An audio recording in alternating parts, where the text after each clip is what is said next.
Corée.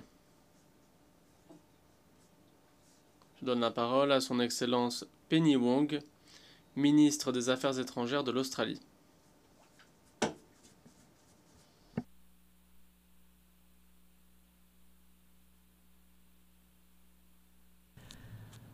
President, Monsieur le Président, chers amis, effaré par l'horreur du conflit le plus catastrophique de l'histoire, l'humanité a créé les Nations Unies. Son objectif n'était pas de nous amener au paradis, mais de nous préserver de l'enfer. Nous sommes réunis et aujourd'hui, la famille humaine est dans l'obscurité. Il y a davantage de conflits qu'à n'importe quelle époque depuis la Deuxième Guerre mondiale. L'invasion russe de l'Ukraine, le Soudan, le Myanmar, le Yémen, Gaza et le Liban à présent. Des conflits brutaux qui renforcent la haine et la division, qui relèguent à un avenir lointain la paix et qui divisent des voisins, les entraînent dans un engrenage d'accusations et de représailles. La violence a sa propre dynamique. Recourir à la violence devient le chemin le plus facile à emprunter. Il est difficile de construire la confiance, de faire des compromis, mais sans cela, l'avenir ne vaudra pas la peine d'être vécu par nos enfants.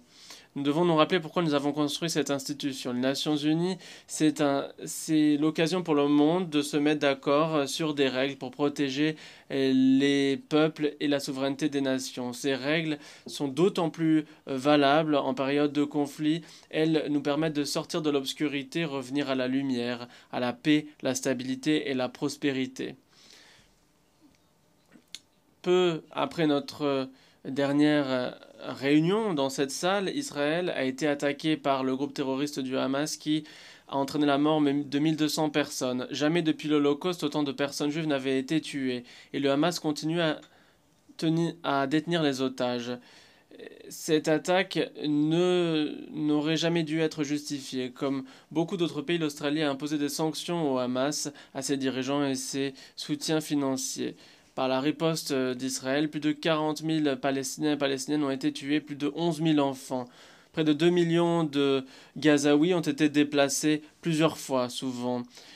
Près de 2 millions sont en insécurité alimentaire aiguë. Tout cela doit prendre fin. Les civils palestiniens ne doivent pas payer le prix qu'il coûte de vaincre le Hamas. Toutes les vies sont égales. Le mois dernier, nous avons célébré les 75 ans depuis l'adoption des conventions de Genève, les fondements du droit humanitaire international visant à limiter les souffrances humaines dans les conflits. Les guerres ont des règles. Chaque pays ici doit les respecter, même quand l'on traite de terroristes ou lorsque l'on défend ses frontières. Israël doit respecter les jugements contraignants de la Cour internationale de justice, notamment pour fournir des services essentiels et une aide humanitaire à grande échelle. L'Australie est elle aussi mécontente, comme la majorité des pays, alors qu'il y a 70 ans, l'Assemblée générale a adopté la résolution 181, un plan permettant à deux États de vivre côte à côte, l'un juif, l'autre palestinien. 77 ans plus tard, cet État palestinien n'existe toujours pas et la promesse qui devait se réaliser à la fin d'un processus de paix est au point mort. Le monde ne peut pas attendre plus longtemps. Nous devons briser l'engrenage du conflit. Cette année, l'Australie a voté dans l'Assemblée générale en appui des aspirations palestiniennes qui souhaitaient devenir membres à part entière des Nations Unies. Nous avons sanctionné les colons extrémistes israéliens et toute personne identifiée comme colon extrémiste n'aura pas de visa pour aller en Australie. Mais les pays ne peuvent pas faire cavalier seul. La communauté internationale doit ouvrir la voie à une paix durable. Le monde ne peut pas continuer à espérer que les parties le feront d'elles-mêmes. Nous ne pouvons pas autoriser une quelconque partie de faire obstacle à la paix. Comme je l'ai dit depuis de nombreux mois, l'Australie considère que la reconnaissance de la Palestine n'est pas une fin du processus de paix, mais cela contribue à un élan qui doit nous amener à la paix. L'Australie souhaite participer avec des manières innovantes, notamment avec le Conseil de sécurité qui pourrait ouvrir la voie à une solution à deux États avec un calendrier clair pour une déclaration internationale du statut d'État à la Palestine. Car le seul espoir, c'est la solution à deux États pour briser l'engrenage de la violence, pour un avenir sûr et prospère pour les deux peuples, pour donner au peuple palestinien la possibilité de réaliser ses aspirations grâce à l'autodétermination, de renforcer les forces de paix dans la région et couper l'herbe sous le pied des extrémistes. Une solution à deux États, Israël et la Palestine. Voilà là l'inverse de ce que souhaite le Hamas. Le Hamas ne souhaite pas la paix ni la sécurité pour l'État d'Israël. Tout État palestinien potentiel ne doit pas être en mesure de menacer la sécurité d'Israël. Les terroristes ne doivent pas y être impliqués. L'autorité palestinienne doit être réformée. Les souffrances dans la région doivent prendre fin. Les otages doivent être libérés. L'aide doit abonder. Nous avons versé 80 millions en aide humanitaire aux civils qui ont été durement touchés par ce conflit. Mais l'aide humanitaire n'est pas une solution à long terme. Cela fait près de 300 jours que l'Australie et 152 autres pays ont voté pour un cessez-le-feu. Aujourd'hui, je réitère cet appel. Comme je rappelle l'appel de l'Australie en faveur d'un cessez-le-feu au Liban, les parties doivent respecter la résolution 1701. Le Liban ne peut pas devenir un nouveau Gaza. L'Australie, nous le savons, n'est pas un acteur majeur au Moyen-Orient, mais nous cherchons à être une voix constructive en faveur de la paix et du droit international, notamment de la protection des civils. Pour protéger les civils, nous devons protéger plutôt les humanitaires qui apportent l'alimentation, l'eau et les médicaments dont les civils ont besoin. Les travailleurs humanitaires sont la meilleure partie de l'humanité. Leur dévouement ne doit pas leur coûter la vie. Pourtant, 2023, qui était une mauvaise année, eh bien 2024 s'annonce encore pire. Gaza est l'endroit sur Terre le plus dangereux pour les travailleurs humanitaires. L'Australie l'a bien ressenti lorsque les forces de défense israéliennes ont mené une frappe contre les véhicules de World Central Kitchen. L'humanitaire australien Ozomi Francom a été tué, de même que ses collègues. Ce n'était pas un incident isolé, plus de 300 travailleurs humanitaires ont été tués depuis le début du conflit. Cette année, l'Australie a réuni des ministres en faveur d'une déclaration pour la protection du personnel humanitaire. Cette déclaration sera élaborée dans les prochains mois pour montrer l'unité de la communauté internationale pour protéger les travailleurs humanitaires et ceci par des actions concrètes à Gaza, au Soudan, en Ukraine et dans tous les conflits actuels et futurs. Tous les pays seront invités à rejoindre la déclaration. Je remercie le Brésil, la Colombie, l'Indonésie, le Japon, la Jordanie, le Sierra Leone, la Suisse et le Royaume-Uni et les dirigeants humanitaires qui ont été nos partenaires dans cet effort. Comme Zomi Francom, ou plutôt sa famille l'a dit, des personnes comme Zomi sont rares et leur courage, leur capacité d'abnégation ne doit pas être célébré mais protégé. Ces personnes ne peuvent pas être courageuses à n'importe quel prix. Les populations du monde entier comptent sur nous pour renouveler notre engagement en faveur du droit humanitaire international et de la préservation des règles qui garantissent la paix et la sécurité. La Russie continue son agression odieuse à l'encontre du peuple et de la souveraineté ukrainienne en violation flagrante de la charte. En plus des dégâts, du bilan humain en Ukraine, l'invasion de la Russie en Ukraine a déclenché une crise alimentaire et énergétique, ce qui a entraîné une augmentation du coût de la vie dans le monde. Cette année, la Russie a entraîné la fin du mandat du groupe d'experts du Conseil de sécurité pour la RPDC après 14 ans de soutien unanime. La RPDC continue ses activités illégales en toute impunité.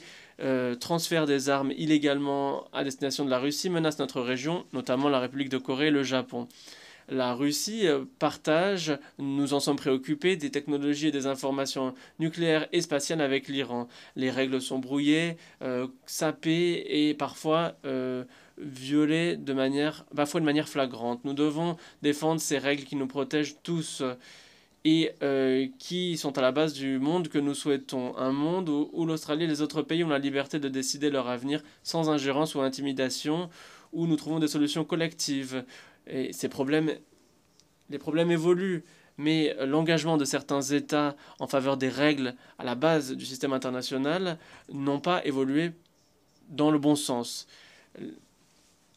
Les cyberattaques, l'ingérence, la désinformation, la coercition économique, certains États contournent les règles et nous éloignent encore d'approches collectives pour relever les défis actuels et futurs. Des menaces immédiates telles que le changement climatique, la technologie, la pauvreté, la réforme de l'architecture financière et de plus en plus la construction de la paix est également un défi. Nous devons réformer le système des Nations Unies. Mais réformer ne doit pas se faire aux dépens de la protection des plus petits États. Aucun État ne peut dire que les règles ne s'appliquent pas à lui. Ignorer les jugements internationaux, privilégier la puissance au multilatéralisme, la puissance plutôt que le droit, et l'impunité plutôt que la redevabilité. Imposer une situation par la coercition économique, la puissance militaire, plutôt que de respecter les règles équitables que nous avons créées de manière aussi minutieuse. Certains États cherchent à nous diviser alors que nous devrions relever ensemble les défis en appui de la sécurité, de la prospérité, de la souveraineté de tous les États. L'Australie a une vision différente pour le monde. Aucun pays ne devrait dominer, aucun pays ne devrait être dominé. Les différends, lorsqu'ils arrivent, devraient être réglés grâce au dialogue et conformément aux règles et pas simplement par la force ou la force brute. C'est pourquoi nous avons exhorté la Chine à favoriser la paix et la stabilité dans la mer de Chine méridionale et le détroit de Taïwan. Nous avons salué la reprise du dialogue au niveau militaire et des dirigeants entre les États-Unis et la Chine d'ailleurs. Certains pays diront que ces règles sont occidentales, mais en Asie-Pacifique, nous voyons bien que ce n'est pas le cas. Cette année, un accord entre le Vietnam et l'Indonésie ont permis de délimiter la zone économique exclusive après 12 ans de négociations. Ainsi, un différend maritime de longue date peut être réglé dans le respect du droit international. Vanuatu a pu bénéficier de l'initiative de la Cour internationale de justice sur le changement climatique.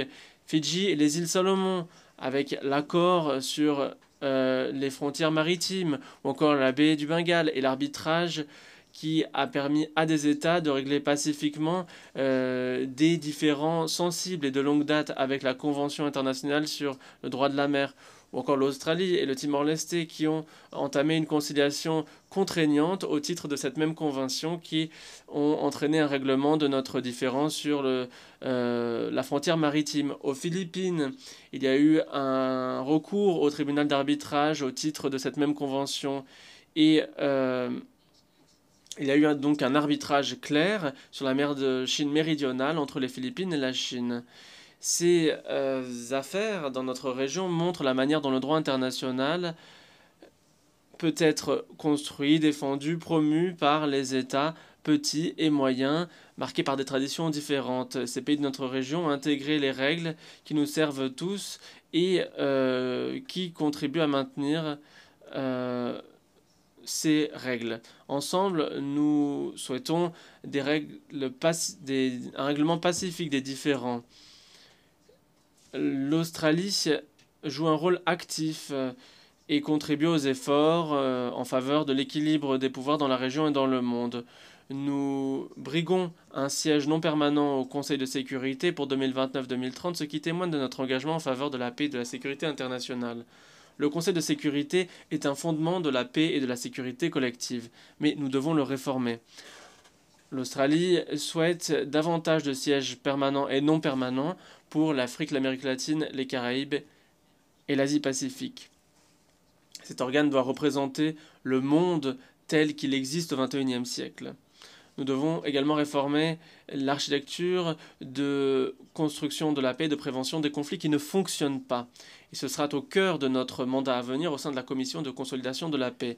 L'Australie appuiera les stratégies de prévention nationale dans son mandat, qui est essentiel pour le maintien de la paix à l'échelle locale. Nous fournirons des ressources additionnelles supplémentaires et un personnel supplémentaire pour cette commission et son secrétariat et son appui. Nous verserons 15 millions de dollars de contributions volontaires de plus pour le Fonds de maintien de la paix des Nations Unies, pour permettre la désescalade et la prévention des conflits. Et nous encourageons ces efforts en réagissant lorsque nos voisins voient leur souveraineté menacée ou sont soumis à la coercition.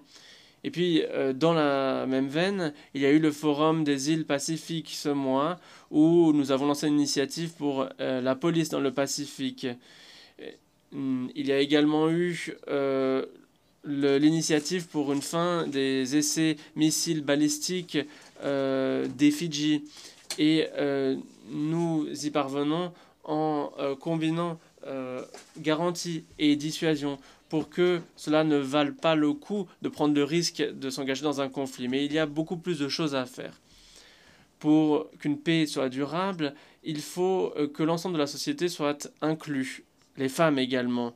Et pourtant, dans cette auguste enceinte qui promeut la paix, seulement un intervenant sur 10 était une femme. L'égalité de genre est un indicateur qui nous permet d'anticiper la paix davantage que la richesse ou le système politique d'un pays. Et c'est pourquoi l'Australie défend l'agenda femmes, paix et sécurité. Nous appuyons les initiatives qui fonctionnent, nous le savons, comme les médiateurs de la paix, les médiatrices de la paix d'Asie du Sud-Est, qui mettent en lien les parties prenantes, ou le réseau des médiatrices du Pacifique, qui est une plateforme dynamique qui appuie le leadership politique des femmes. Cette semaine, avec l'Allemagne, le Canada, les Pays-Bas, l'Australie, nous avons rappelé la responsabilité de l'Afghanistan au titre du droit international pour les violations commises par ce pays des droits des femmes et des filles. Les talibans ont effacé les femmes et ont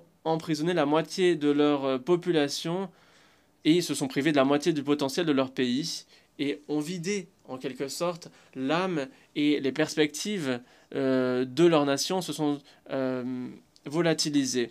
Tout pays qui souhaite se développer doit encourager la pleine participation de toute sa population. Et nous ne pourrons réaliser le programme à l'horizon 2030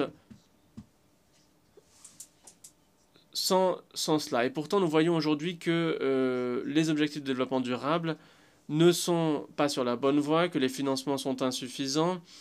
À une heure de pénurie, chaque dollar compte. Nous devons renforcer l'architecture financière internationale et c'est pourquoi nous appuyons l'indicateur de vulnérabilité multidimensionnelle et l'initiative de Bridgetown. C'est pourquoi nous appuyons les réformes qui permettent aux banques de développement multilatérales de mieux répondre aux chocs mondiaux et de consolider la durabilité et la résilience, notamment dans les pays vulnérables et petits. Cette année, nous avons versé 492 millions de dollars australiens au Fonds de développement asiatique, aux côtés du Japon, pour déployer 5 milliards de dollars américains en assistance dans la région pour les pays les plus vulnérables dans la décennie à venir. La pression financière augmente et l'indépendance économique est utilisée à des fins stratégiques et politiques. Chaque pays dépend du libre-échange et de règles prévisibles et transparentes. Nous devons donc défendre ces règles commerciales qui sont à la base de notre croissance économique et des moyens de subsistance de nos populations. Bien sûr, il n'en va pas que des financements et des accords commerciaux injustes. S'agissant du développement, le changement climatique entraîne des catastrophes qui entraînent des reculs en matière de développement. Les événements météorologiques extrêmes sapent la sécurité hydrique et alimentaire avec des conséquences pour la stabilité mondiale. Nous agissons dans notre pays et nous avons des objectifs de réduction des émissions 43% d'ici à 2030 et nous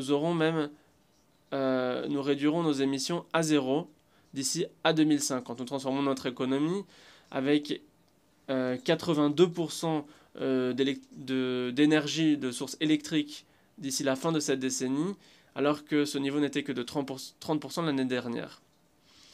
Nous construisons de nouveaux secteurs pour exporter des renouvelables, nous agissons à l'international. D'ici à 2025, l'Australie proposera des clauses de suspension de la dette en cas de choc ou de catastrophe naturelle d'origine climatique dans nos prêts souverains. Et puis, nous avons un traité d'union Australie-Tuvalu Union Falepili qui est entré en vigueur le 28 août. C'est la première fois que deux nations ont reconnu dans un traité juridiquement contraignant la continuité de l'État et de la souveraineté malgré la montée des eaux. Cet accord appuie les habitants de Tuvalu dans leur capacité à vivre et à prospérer dans leur pays grâce à la poldérisation et des investissements dans les infrastructures, l'éducation et la santé.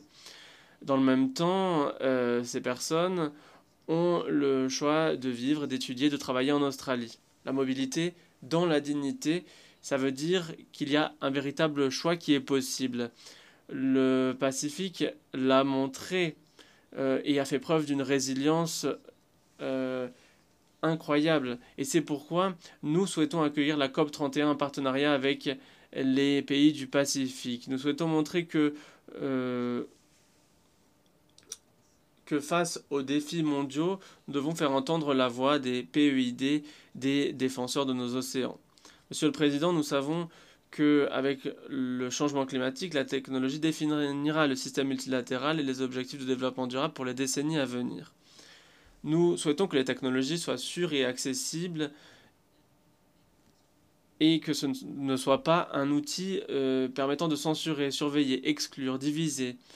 Depuis le début des négociations sur le pacte numérique, nous avons plaidé pour un accès pour tous. Nous savons que si les pays n'ont pas d'infrastructure numérique, elles ne bénéficieront pas des technologies. C'est pourquoi nous nous appuyons sur une connectivité sud-sud, notamment avec les câbles sous-marins dans le Pacifique.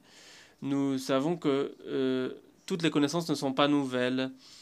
Les Premières Nations ont une connaissance qui doit être préservée. Les aborigènes ou insulaires du détroit de Torres sont des innovateurs, des inventeurs depuis 65 000 ans.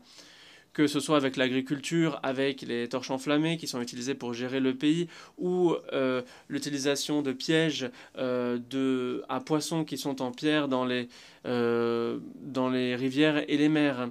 Il y a une continuité de l'innovation. Cette année, l'ambassadeur des Premières Nations d'Australie a permis de favoriser l'adoption du traité de l'OMPI sur les ressources génétiques, la propriété intellectuelle et les connaissances traditionnelles associées. Ce traité reconnaît le lien entre connaissances traditionnelles, innovation et propriété intellectuelle et aide les Premières Nations à identifier et protéger l'utilisation des connaissances qui encourageront la coopération entre chercheurs, innovateurs, communautés, avec de nouvelles opportunités d'entrepreneuriat. Ce traité est remarquable, c'est une source d'optimisme. 193 pays l'ont adopté, c'est un accomplissement extraordinaire. Comme je l'ai dit dès le début, les perspectives internationales sont marquées par une division marquée et le consensus semble être une cause perdue. Mais nous avons fait avancer le système de protection intellectuelle. Et cette semaine, nous avons fait de même avec le pacte de l'avenir. Ces gains récents nous rappellent que nous avons acquis certaines choses et que nous devons protéger ces acquis. Nos vies ont été améliorées grâce aux Nations Unies. Notre monde est meilleur grâce au système international qui promeut le développement international et rend le commerce plus juste à l'appui de la création d'emplois, de la réduction de la pauvreté lequel permet également aux pays moyens et petits, aux pays de taille intermédiaire et petits de résister à la coercition. Cela nous protège face aux armes nucléaires et crée des normes pour l'alimentation, permet d'attribuer des orbites satellitaires pour Internet et permet aux normes, et ce sont ces normes qui permettent à 120 000 vols par jour et 12 000 passagers de traverser notre espace aérien. Et ça, c'est grâce à la prévention des conflits dans 53 missions politiques et de maintien de la paix que nous pouvons avancer dans ce domaine. Et plus de 350 millions d'enfants sont préservés de la malnutrition. Pourtant, rappelons-nous que les générations précédentes ont vécu dans un monde plus dur.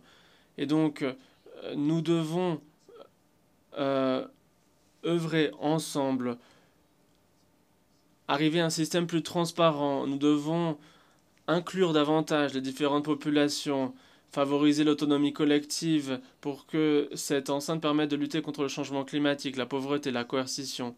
Nous devons négocier pour la paix. Monsieur le Président, chers amis, nous ne devons pas permettre aux autres de nous diviser, de saper les protections qui sont au cœur de la charte et qui sont entérinées dans les conventions de Genève.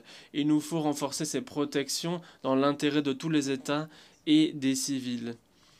C'est ce que nous défendons, que l'Australie défend, un monde plus prospère, stable et pacifique pour toutes et tous, où la souveraineté est respectée, les civils sont protégés. Je vous remercie.